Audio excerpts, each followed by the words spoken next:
In Nashville to the hurricanes over in New Orleans, we've seen a swift and devastating effect that natural disasters can have on families. And as hurricane season approaches, we're in it, we can only expect that threat to grow. Actress and musician Raven-Symone is an American Red Cross celebrity cabinet member, and she's here with some important ways that families can prepare for the next natural disaster because, Raven, it is coming.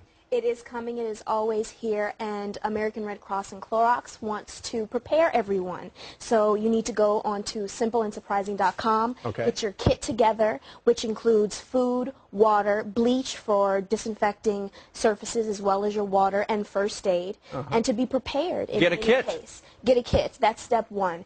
You can find all the things that you need in your kit, like I said, on surprisingandsimple.com, and there's a handbook that you can download, which is kind of cool because Clorox will donate $1 for every handbook downloaded up to $10,000 to the American Red Cross. Oh, what a great project. Okay, you also say it's really important for the family to get together and make a plan.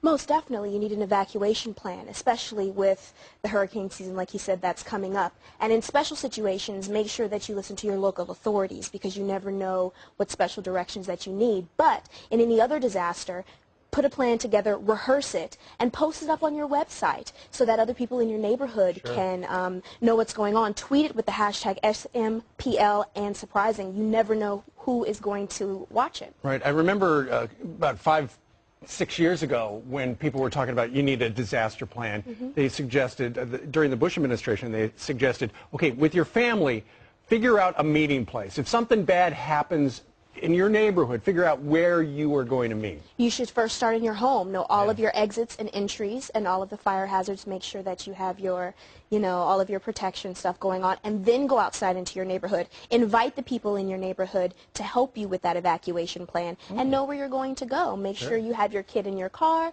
and everything. Now, you burst on the scene for us when you joined the Cosby Show as Bill's granddaughter, right? Step-granddaughter. Step-granddaughter. What's Bill Cosby like, and does he ever talk about us?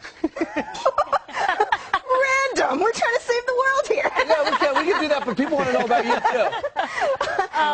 It was great. I was 3 years old, and I enjoyed myself. Do you remember it, though? Because, let's face it, most of us don't remember what we did when we were 3. I do not remember that much. I remember what it smelled like, and that if it wasn't for him, I wouldn't be here today talking about this. What did it smell like? It smelled like cigars and soul food. No kidding. So the Cosby Show smelled like... In Brooklyn you taped? We taped in Astoria. Yeah. When we look at that videotape, though, that's a great thing about your ability to actually relive those years by looking at the Cosby Show reruns. It's amazing what can happen in time, right? but so you've gone on to do a bunch of other stuff. You're working on another album right now, but you've had a music career in the past, and now you just did a movie for ABC? I sure did. I did a movie in ABC Family, which I actually did in New Orleans, so I got to see the devastation of Katrina and what's still being lingered going on there. So bringing it back, got to stay prepared. Right. So what you saw, so is that how you got involved? You say, I got to take action because part of your real work led with what you want to do with your free time. Most definitely. I think that I can work all day and be a part of wonderful projects like The Cosby Show and the stuff that I'm doing with ABC Family. But if I'm not prepared in my house and working with other people, it's really not going to fulfill me as much. So that's why I work with the Red Cross. How did you stay so stable? Because, and I don't mean that as an insulting question, but many child stars... Just compared to Steve. And many child stars end up in really bad places, and you're such a great ambassador. Oh, well, thank you. I'm just me, I guess. I have a family that supports me, and there's more to this. There's more to my life than just this job. Right. Because this is all we have. Yeah. Well, but she is so Raven. Speak for yourself. All right. It's a real pleasure. Thank you very much. And if people would like more information, go to our website, foxandfriends.com. Or simpleandsurprising.com. There you go, and we'll link you through. By the way, during the commercial, I'm going to introduce you to a guy who used to work on The Cosby Show. Really? Works on our show. Gotta love it. Geraldo Rivera. All right.